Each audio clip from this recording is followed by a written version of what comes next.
it was strange to me, but I've had more people ask about M1 carbine than any of the other carbines I've messed with, or any other guns I've messed with on these little videos. And I don't know if it's maybe people looking for alternatives to the AR because of all the hate the AR is getting in the press for years now. But for whatever the reason, a lot of folks ask about them. M1 carbine I've liked for a long time. I couldn't tell you how long I've had this one. I paid $159 for it.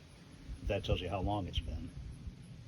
It's always been kind of the stepchild of military surplus rifles and carbines, just because it's not a full rifle. There's all kinds of anecdotal, silly stories where Uncle Merle came home from Korea and talked about the bullets bouncing off the North Korean soldiers' coats in the wintertime.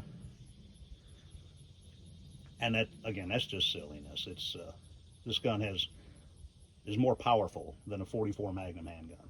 Now, if you want to believe Uncle Merle when he tells you that .44 Magnum power will bounce off someone's coat, well, you know, bless your heart and Uncle Merle's too, because that's just not going to happen. Just for comparison, 44 Magnum is going to run 800, 850 or so foot-pounds, sometimes only 750 from a handgun. A 16-inch AR carbine, as you see most places nowadays, in 223 or 556, you're going to run 1100 and some. The M1 carbine here runs in the mid-900s, 940 to 960. So it's not quite as much as an AR. It's more than a 44 Magnum. Twice what a 357 Magnum is. Plenty of power for, short to medium range defensive purposes. My dad was a ranger in World War II, and he didn't talk much about the war, but he did say that the M1 carbine was absolutely his favorite firearm. There, he when he had the chance to get hold of an M1 carbine, he quote-unquote lost his Garand in a river so he could get resupplied with the carbine, and he said he never went back, never wanted to go back. For the house-to-house stuff they were doing in Italy, he said it was so much better than the Garand. And I can't fault him on that. It seems logical. So anyway, let's just try it the same as I've done with the other guns, a little two-shot up drills at 15, maybe 16 yards. Just to see, and this will be slower than the ARs. The safety is not as ergonomic to manipulate. It's just not as user-friendly, but it's 80 years old. This gun's a 1943 military surplus, so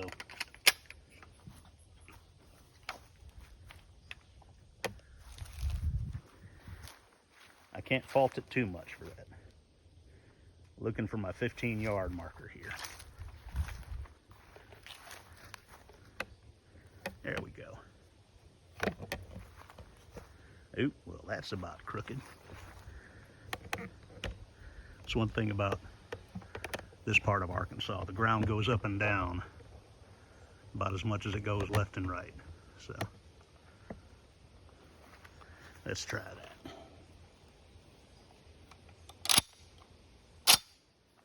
Okay. You can see the safety is on.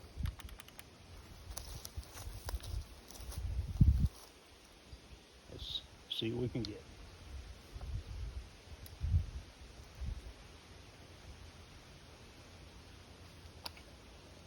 My timer turned off. Let's try that again. Okay.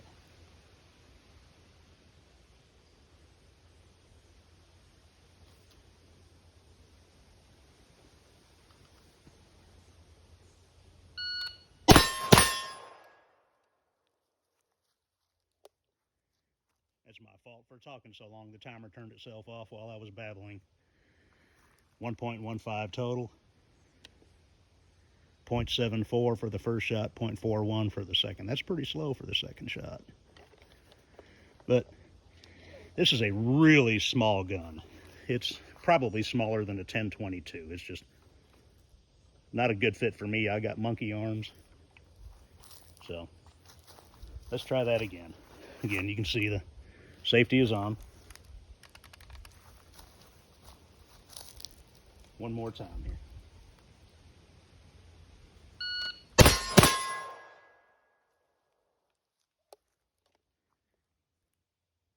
.98 total, .60 and .38. So, you know, it's not great. It's not going to win any competitive matches against modern guns.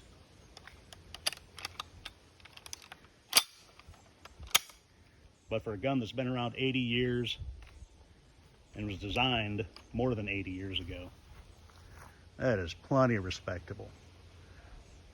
From low ready with the safety on, 2 hits, cold, at 15-ish yards in less than a second, that is plenty respectable. In other people's hands, it would do substantially better. I'm decent with the rifle, but I am not great. And this is just to show what the gun is capable of.